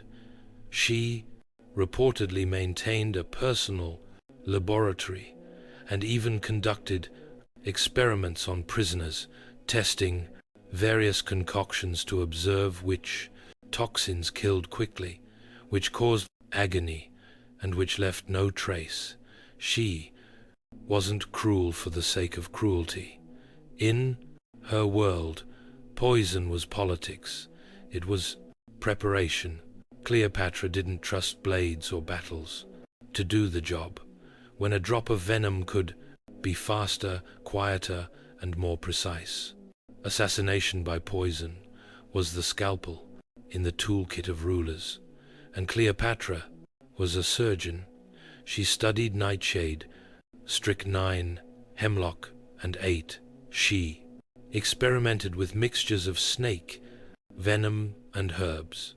Some poisons caused hallucinations, others mimicked illness, some killed within moments, others took hours, allowing time for confessions or blame to be redirected. And then, of course, there's the ASP, the snake she supposedly used to end her own life. Legend says that when Octavian, later Augustus Caesar, conquered Egypt, Cleopatra refused to be paraded through Rome as a captive. Instead, she clasped and asped venom to claim her. But even this death is debated. Some historian believe she may have swallowed a fast-acting poison, hidden in a hairpin or ointment. After all, Cleopatra would have known which poisons caused convulsions and which brought a graceful death. The asp may have simply been the perfect symbol, a quiet sting for a queen, too proud to be caged. To Cleopatra, poison wasn't a crime, it was control. It was the art of deciding who lives, who dies, and how. History would remember her, and if her enemies underestimated her because of her charm, they often never lived long enough to regret it. In the Roman Empire, power didn't just corrupt, it poisoned. Literally, behind the golden columns of the imperial palace, poison became the preferred method for eliminating rivals. No messy civil wars, no public executions, just a cup of wine, a bowl of figs, and a corpse before dessert. The emperors were no strangers to betrayal, and few trusted their own inner circles. In the 1st century CE, under the rule of Emperor Claudius, poison entered its golden age thanks to one woman, Lusta, Rome's most infamous professional. poisoner. Luster wasn't just some shadowy figure in a back alley with a vial. She was a trained expert, practically a chemist by ancient standards, who served the political ambitions of the powerful. When Agrena the Younger, Claudius's wife, wanted her son Nero on the throne, she called on Luster. The result, a carefully poisoned dish of mushrooms, Claudius's favorite, and a rapid decline in imperial health. But the drama didn't stop there. Once Nero became emperor, he employed Luca like a royal assassin. When his teenage stepbrother Britannicus posed a threat to his throne, Luster was again summoned. The young prince died mid-banquet, convulsing in front of horrified guests. Nero was so impressed. He gave Luster a full pardon, land, and even students to train in her deadly craft. In Rome, poison was the weapon of the educated, aristocratic, subtle, and difficult to trace. While blades left witnesses, poison left doubt. Was it illness, indigestion, divine punishment? The paranoia it bred was enormous. Cups were tested, food was tasted. Even slaves became suspect. Rome developed elaborate defense, silver, spoons to detect toxins, antidotes made of crushed emeralds, and the famous theory, a universal antidote made from dozens of ingredients, including opium and viper flesh. Yet none of it could stop the slow tide of quiet deaths. Poison in Rome was more than a tool. It was a language, a silent negotiation between survival and ambition. And in the halls of marble and blood, it whispered louder than swords. In ancient China, poison was less a painted crime and more an art. Among the imperial courts of the Han, Tang, and Ming dynasties, it became a subtle language of power used in whispers, silk sleeves, and teacups. No grand gestures, just a soft breath and then silence. The Chinese elite were masters of pharmacology. Traditional medicine blurred the lines between healing and harm. A pinch too much of an herb, and the cure became the killer. Court, alchemists, and palace, physicians walked a tightrope, creating antidotes one day, poisons the next. But the true experts of this quiet war were often women, particularly imperial consorts and concubines, forbidden from wielding swords or political titles. Some turned to more discreet methods. A rival could be removed not through scandal, but through sickness. The Empress Daga might never raise her voice, only her eyebrow. And days later, a challenger would be coughing blood in bed. One infamous example is Empress Lu Ji of the Han dynasty. After securing power, she systematically eliminated threats to her rule, including rivals, within the harem. Her methods were grim, including poisoning and slow mutilation. She wasn't just feared, she was legendary. A ruler who used medicine not to heal the empire, but to bend it.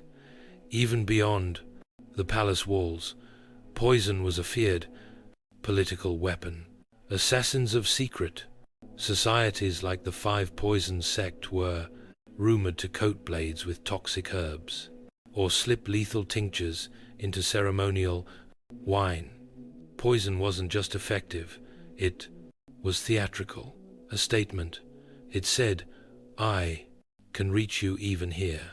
Because of this, China developed one of the most advanced systems of poison detection in the ancient world. Officials tested meals with silver chopsticks, believing they would tarnish in the presence of arsenic. Imperial kitchens became mini laboratories, not just for flavor, but for safety. In China, poison wasn't impulsive, it was precise, ritualistic, a chess move, not a brawl. And though rarely seen, it ruled dynasties just as surely as emperors did. In the ancient courts of India, there existed a tale so chilling. It sounds like mythology, yet appears in royal texts, legends, and political treatises.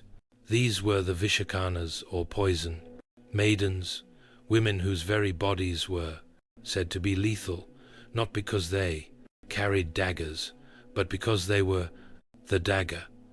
The legend says that certain young girls chosen at a very early age were slowly fed minute doses of poison. Day after day, drop by drop, their bodies would build immunity, but in turn, their blood, sweat, and even breath became toxic to others, especially lovers. A kiss from a Vishakana, it was said, could mean death. Intimacy wasn't passion, it was execution. This practice allegedly began under Chanaka, the cunning strategist, and royal advisor to Chandra Gupta Maurya. Around the 4th century BCE, Chanaka was a firm believer in espionage and psychological warfare. According to the Artha Shastra, an ancient political manual attributed to him, poison was not just a tool of war, it was a tool of statecraft.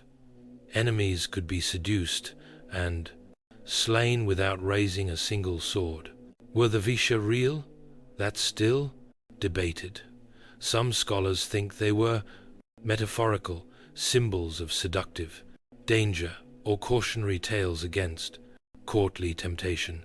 Others argue there may have been real attempts to create such assassins through gradual poisoning, a practice known in Veda and ancient medicine as Vishakrama. Even if they were legend, the fear they invoked was real. Foreign dignitaries were warned, meals were tested, and any beautiful stranger arriving at court might be seen not as a gift but a threat. In silk, poison in India wasn't always hidden in goblets. Sometimes it wore jewelry, smiled sweetly, and danced in royal courts. And this idea that beauty could kill fed centuries of intrigue, suspicion, and countermeasures. What made the Vishakana myth so terrifying wasn't just the poison, it was the intimacy of the danger. Death didn't ride into battle. It leaned in close and whispered. If ever a king saw threats in every shadow, it was Herod the Great, ruler of Judea under Roman authority in the 1st century BCE. A man of grand architecture, brutal politics, and deep insecurities, Herod didn't trust swords alone to keep him on the throne. In his court, poison was paranoia made liquid. Herod's reign was infamous for its violence, but not all of his executions were public spectacles. Some were private, very private. As his power grew, so did his fear of rivals, of Roman suspicion, and, most tragically, of his own family.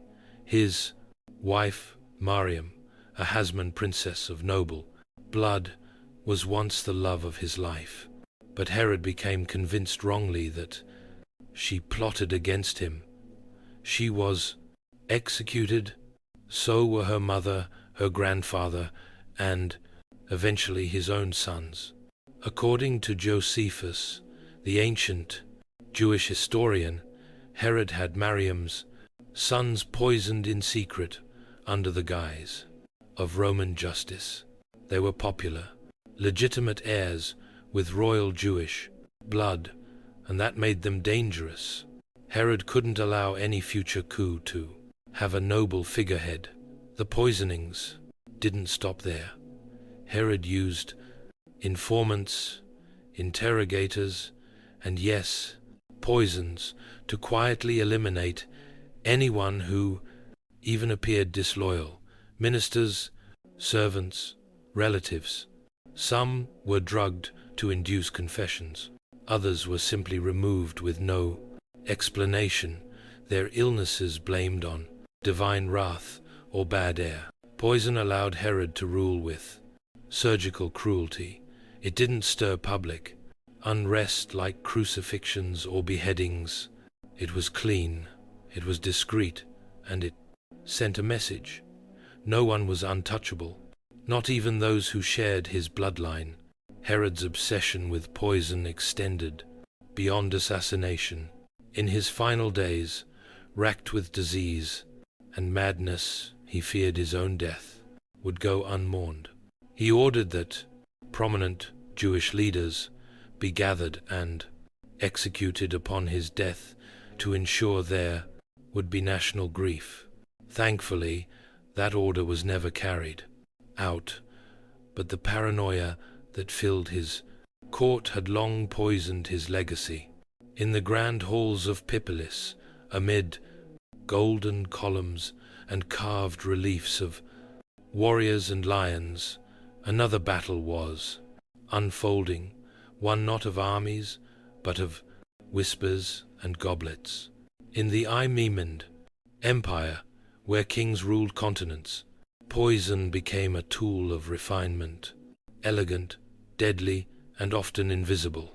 The Persian court under kings like Darius the Great and Xerxes was a place of opulence and ceremony, but it was also a hive of political maneuvering, palace rivalries, and dynastic ambition, with dozens of wives, concubines, sons, satraps, and generals all vying for influence.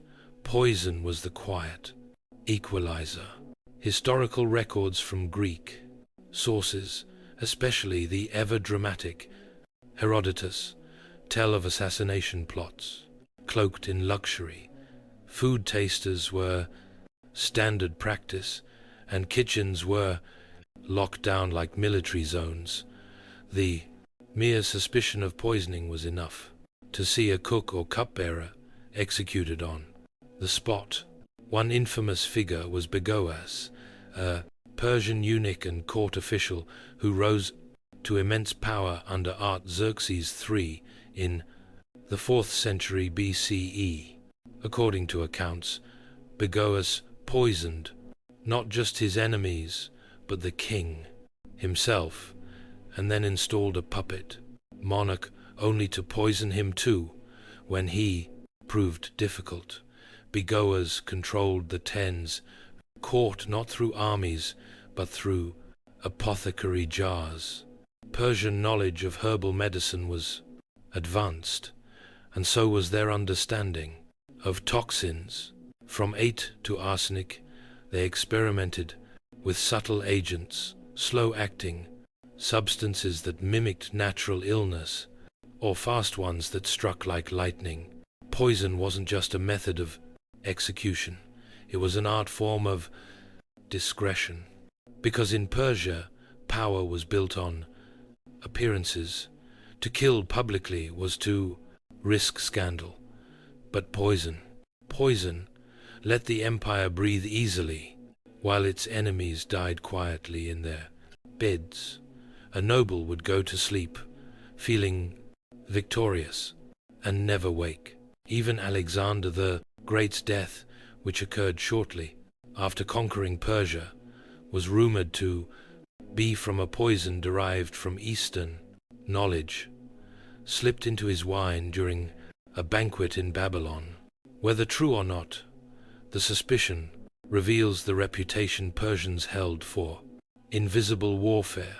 In the Achaemenid Empire, kings reigned through image, wealth, and order, though less theatrical than the palaces of Rome. or the harams of Persia. Ancient Israel and its surrounding cultures did not exist outside the reach of poison. In fact, the Bible contains several curious references to deadly herbs, tainted drinks, and divine tests involving toxic brews, suggesting that poison was known, feared, and sometimes used as proof of guilt or innocence. One of the strangest examples comes from the Book of Numbers, where a ritual called the Ordeal of Bitter Water is described. If a man suspected his wife of adultery, he could take her to a priest who would mix holy water with dust from the temple floor and force her to drink it. The idea was simple.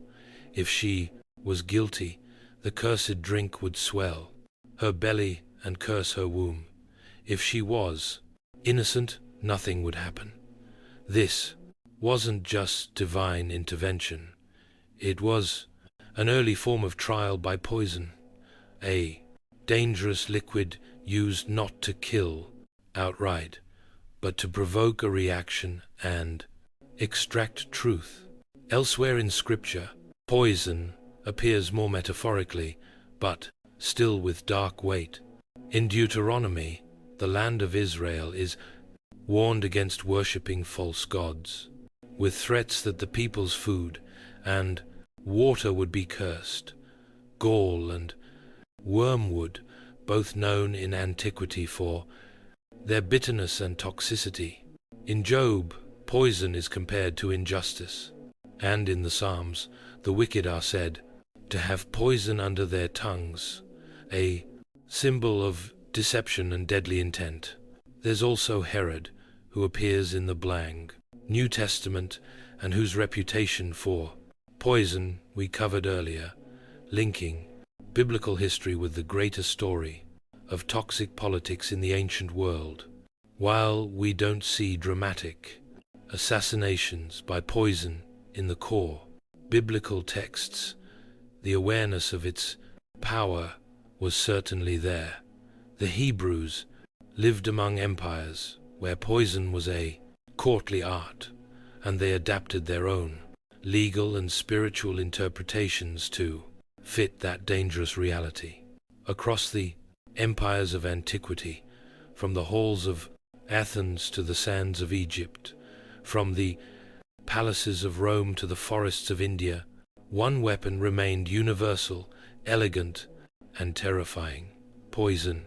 It required no army. It left no battlefield. It killed without noise, without witnesses, and often without blame. In an age where brute force ruled the public square, poison was the preferred tool of the private war. The conflicts fought behind curtains, in bedrooms, banquet halls, and temples.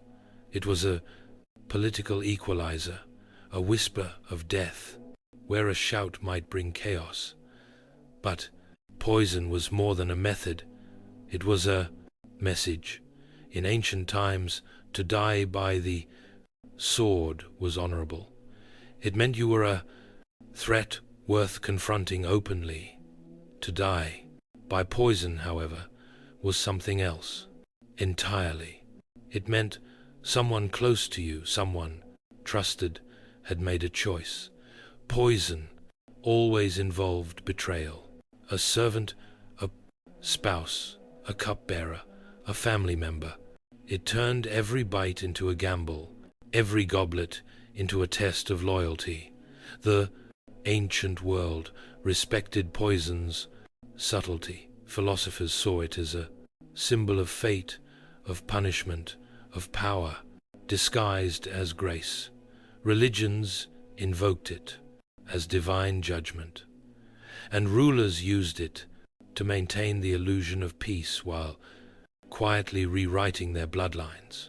What makes poison so enduring is its paradox. It is at once cowardly and clever, invisible yet unforgettable. It doesn't just kill the body. It erodes trust, leaves suspicion, and casts long shadows on legacies. Even today, its mythology lingers: the hemlock of Socrates, Cleopatra's asp, the poisoned figs of Claudius, the Vishakanas of India.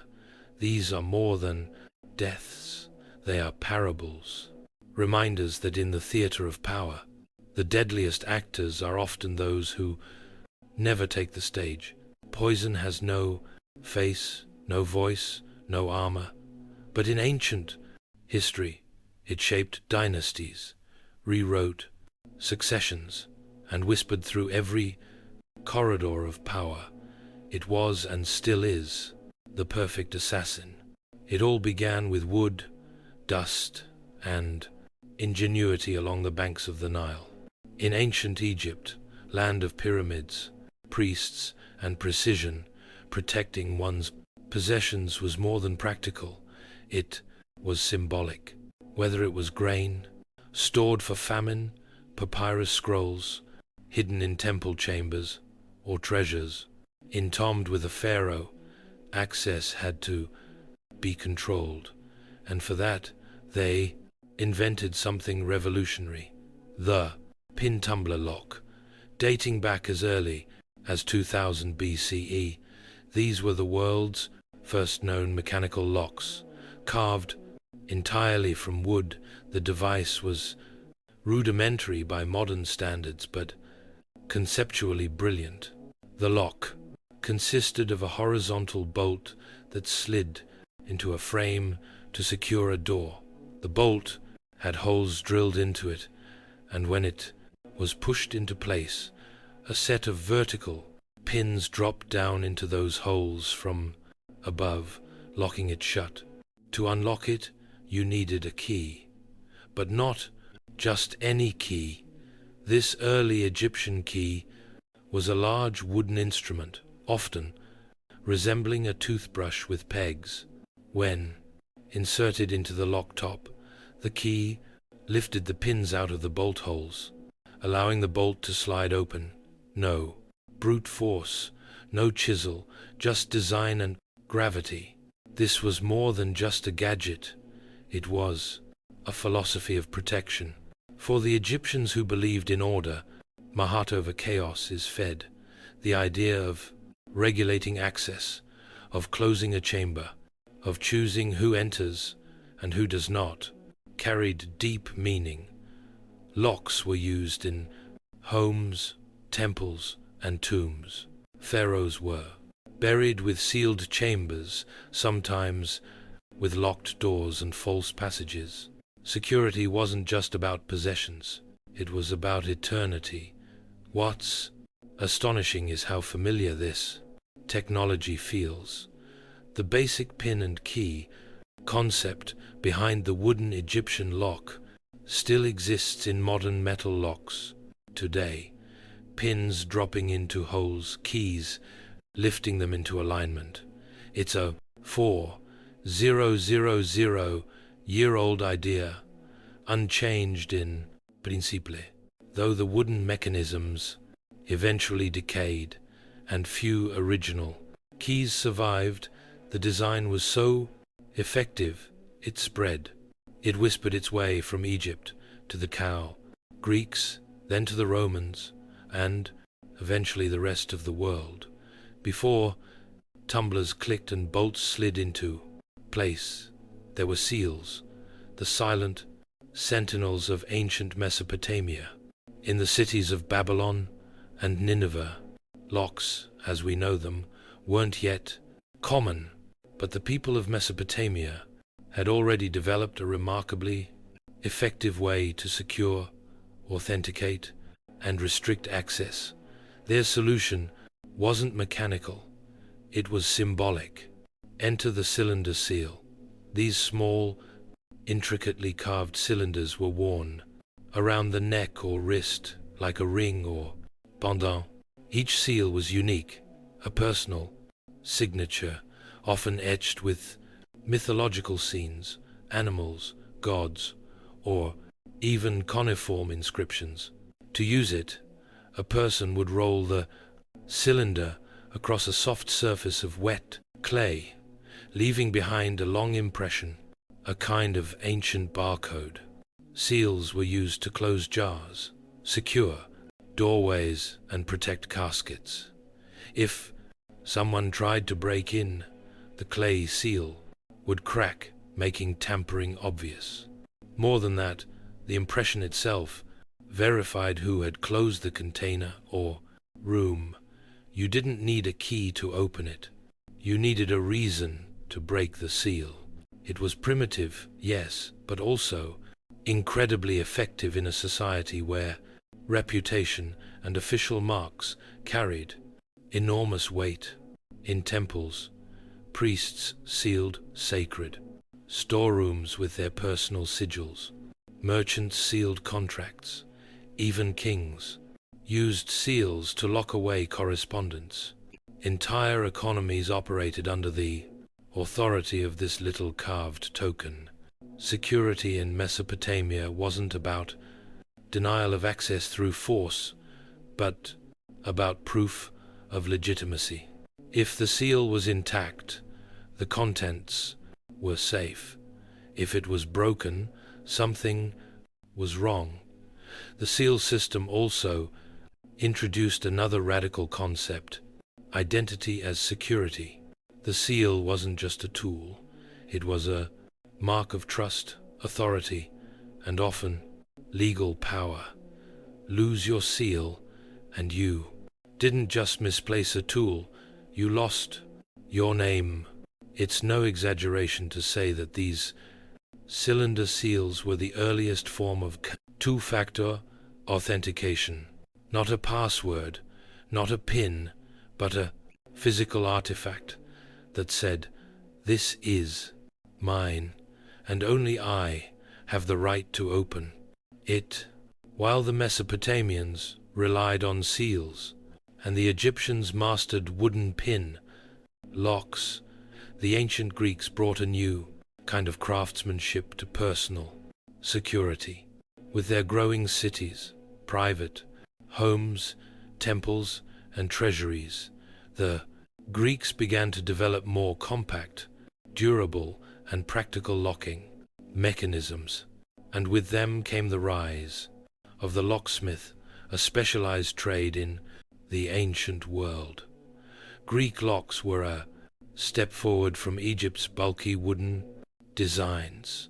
They often used metal components, though many parts were still fashioned from wood due to resource constraints and cost. The most common form was the bolt lock, where a sliding bar fit into a catch or groove in the door frame.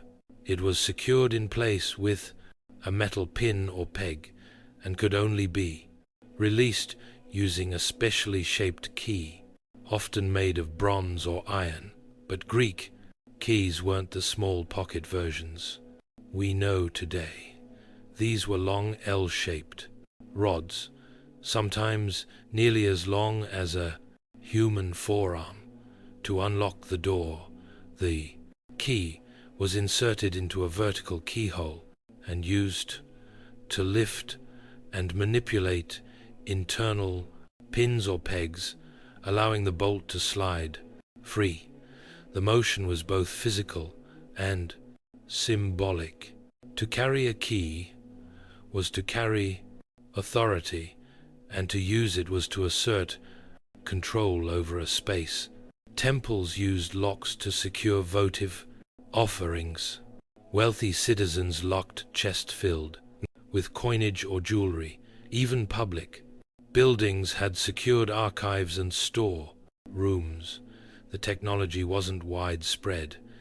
Most common homes relied on wooden latches or simple bars. But in the world of aristocrats, scholars, and priests, the lock became an object of both function and status. What set the Greeks apart was not just the mechanics, but the philosophy behind their locks. Security, in Athens especially, was tied to property rights and citizenship. A locked door meant privacy, ownership, autonomy, and the locksmith was no longer a mere artisan. He was a technician of trust. In an era defined by public debate and private drama, the Giffens Greek lock was the silent partner, keeping secrets safe behind oak doors and stone vaults. If the Greeks laid the groundwork, the Romans refined it. By the height of the Roman Empire, locks were no longer experimental. They were everywhere. In homes, in temples, in shops, and on the wrists of slaves. The Romans brought structure to everything they touched: roads, laws, armies, and security was no exception. Roman locks became smaller, stronger, and smarter. They used metal components, primarily bronze and iron, which meant these locks lasted longer and were harder to tamper with. The most common type was the warded lock, a system where only a key with the correct notches could rotate within the lock to move the bolt. The wards were fixed internal obstacles, and if your key didn't have the right cuts, it simply wouldn't turn. This led to the invention of the skeleton key, a stripped-down key that could bypass the wards in simple locks. Romans loved this trick, so did thieves. But the real marvel was the Roman puzzle lock.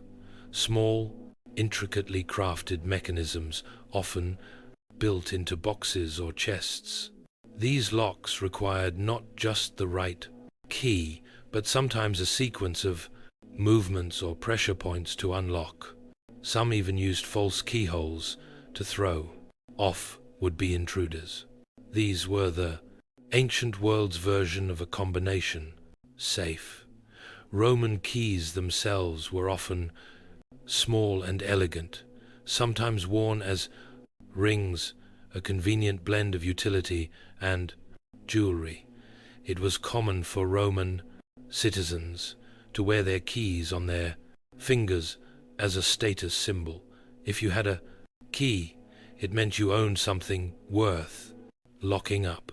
Interestingly, some locks were also placed on slave collars marked with inscriptions like, "If found, return to master." These locks weren't protecting treasure, they were enforcing ownership, chilling, but a reminder that security in Rome wasn't always about valuables. It was also about power. The Roman Empire's approach to locks wasn't just practical, it was personal. Keys were made to fit your lock and no one else's. They protected not just gold, but letters, heirlooms, recipes, and sometimes secrets. While the West refined its keys and bolts, the East was quietly crafting elegant mechanical marvels of its own. In ancient China, lock-making wasn't just a matter of utility. It was a reflection of balance, precision, and sometimes even spiritual harmony. By the Zhou dynasty, around 100 BCE, Chinese artisans were producing all-metal locks, often made from bronze and later iron. These were compact, portable, and mechanically sophisticated. Unlike the large visible systems used in Egypt or Greece, Chinese locks were designed to be discreet and efficient, often built into chests, cabinets, and even gates. The most iconic form was the Chinese padlock or suo. These were usually barrel-shaped or rectangular with a flat key inserted from one end. Inside, a series of spring-loaded tumblers or pins would align when the right key was inserted, allowing the bolt to slide free. Sound familiar? It should. The pin tumbler design mirrored the same logic. The Egyptians had pioneered centuries earlier, but the Chinese took it further by miniaturizing it and improving durability. Some locks were shaped like animals or mythical creatures, dragons, tigers, turtles, combining practical use with symbolic protection. A tiger-shaped lock on your chest wasn't just security, it was spiritual defense. The design conveyed power, guardianship, and often luck. China also developed trick locks, early versions of puzzle, locks that required multiple steps or deceptive angles to open. These weren't just used to guard money or jewelry. Scholars and officials stored important documents, calligraphy, or family heirlooms in locked boxes that could only be opened by someone who understood the mechanism. Security was about intellect, not just ownership. Locksmithing became a respected trade. Some artisans kept their techniques secret, passing them down through families. Others innovated new forms that traveled along the Silk Road, influencing security systems as far as the Middle East.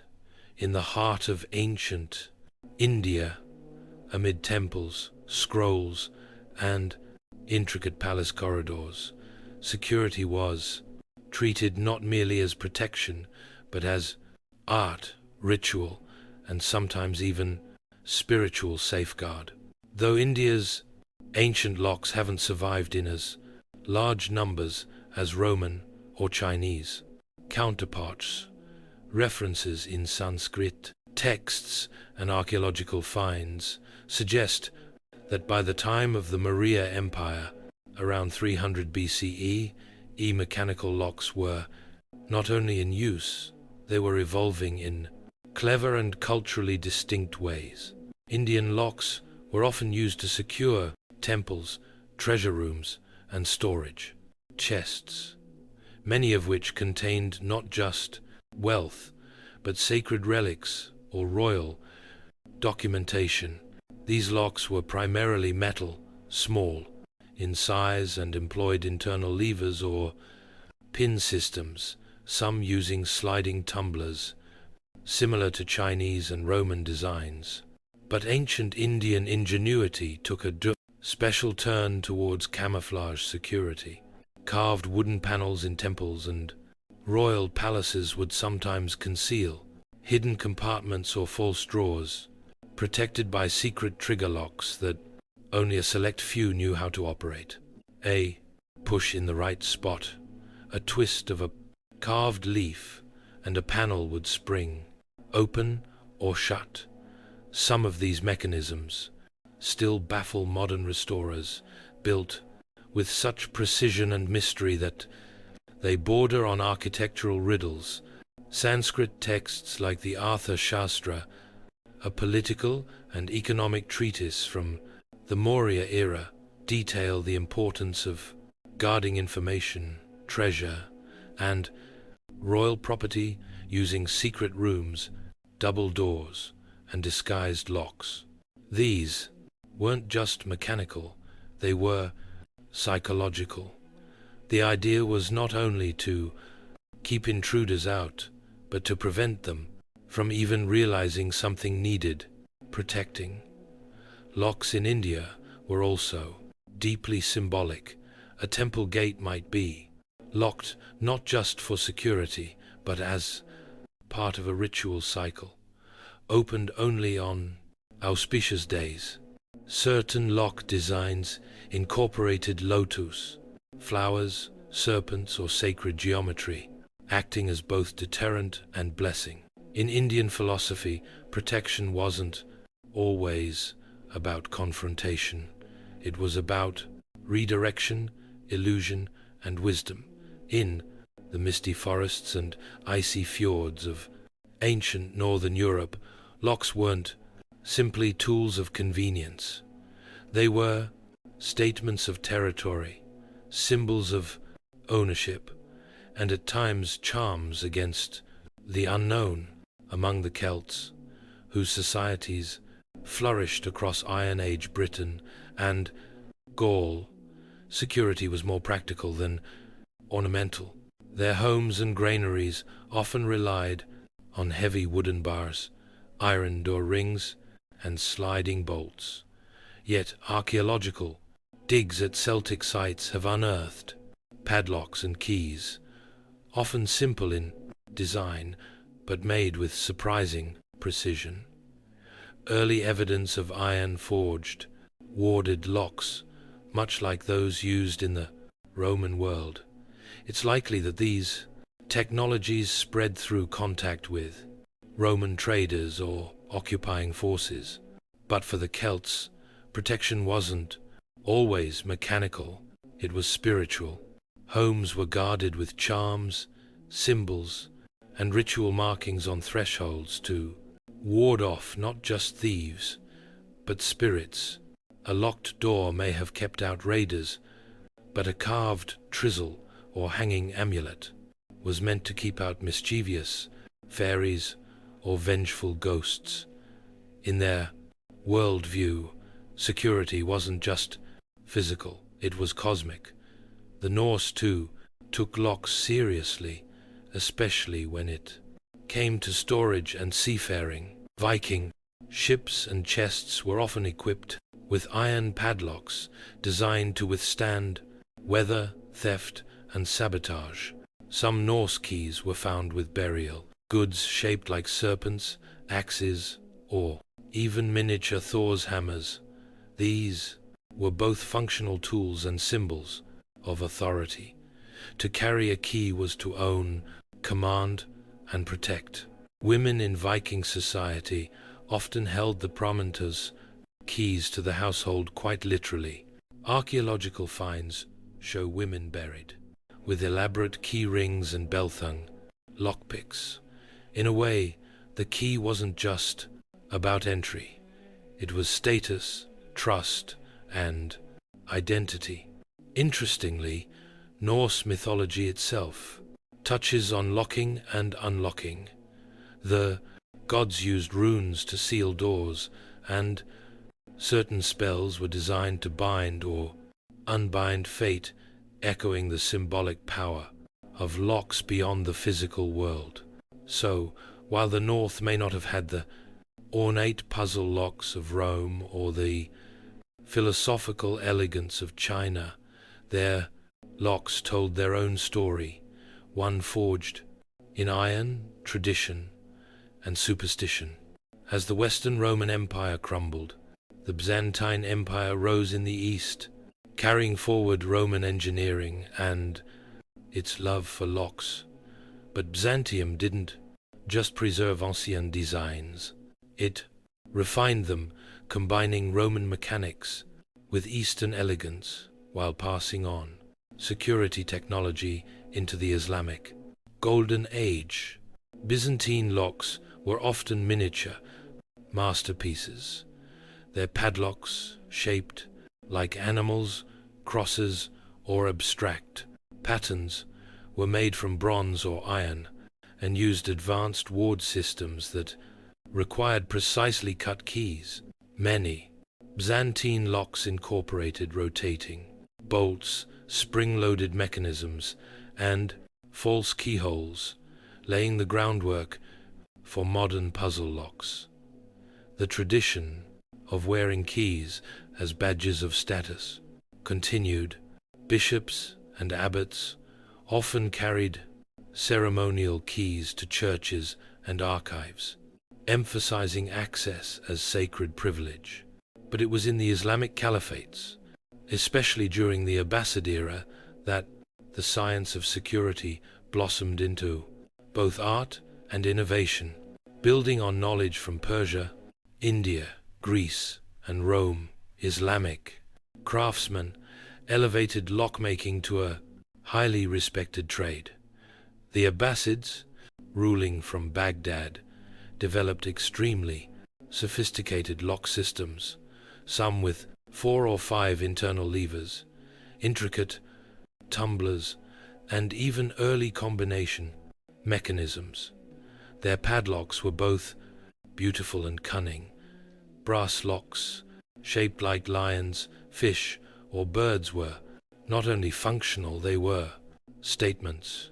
Arabic inscriptions often adorned the sides, praising Allah or stating the owner's name, fusing faith, identity, and security. Islamic scholars also wrote treatises on mechanical devices. Al-Jazari, the 12th century Muslim inventor, famously documented dozens of paka mechanisms, including water clocks and automatic locks, some of which involved complex gears and hidden triggers. He is often regarded as one of the earliest mechanical engineers in history, and many of his principles still inform lock making today. Meanwhile, Islamic markets and palaces relied on these evolving locks to secure everything from treasure chests and religious relics to library doors and merchant stalls. In a time when science and theology walked hand in hand, a well-made lock wasn't just protection. It was a reflection of divine order and human mastery. By the end of antiquity, locks had evolved far beyond bolts and bars. They had become symbols of civilization itself, tools that reflected a society's values, fears, and ambitions. Whether forged in iron, carved in wood, or hidden behind sacred geometry, ancient locks weren't just about keeping things out. They were about deciding who got to come in. From the wooden pin tumblers of Egypt to the mechanical puzzles of Byzantium, every culture added a layer to the story. Each key held power, not just practical but psychological. To possess a key was to hold authority, access, and often secrecy. Locks told you who ruled the house, who controlled the grain, who had the right to touch the scroll, open the comms, had ours, shrine, or enter the tomb. And as technology advanced, so did the theatrics of protection. False keyholes, hidden compartments, locks shaped like lions or wrapped in inscriptions. These weren't just defenses, they were messages. They said, I am valuable, I am protected, I know something you don't. Even more fascinating is how locks were shaped by, and in turn shaped human behavior. In cultures that valued hierarchy, locks reinforced boundaries. In societies with fluid trade and diverse populations, they protected marketplaces, homes, and temples from mistrust and theft. In religious systems, they safeguarded the sacred, not just from humans, but from the impure, the unworthy, the uninitiated. And then there's the paradox. The more advanced locks became, the more lockpickers followed. Just as every civilization developed better security, others learned how to bypass it. The cat and mouse game we know today, it started thousands of years ago in a Mesopotamian grain vault or a Roman merchant's chest. Ultimately, ancient locks offer more than a glimpse into engineering. They give us insight into the human condition, or desire for safety, or tendency towards suspicion, our need to draw lines between public and private, and our relentless drive to protect what we value. Because even in the ancient world, a locked door wasn't just a barrier, it was a declaration, a quiet, enduring whisper that said, "This matters, this is mine, and only I may open it."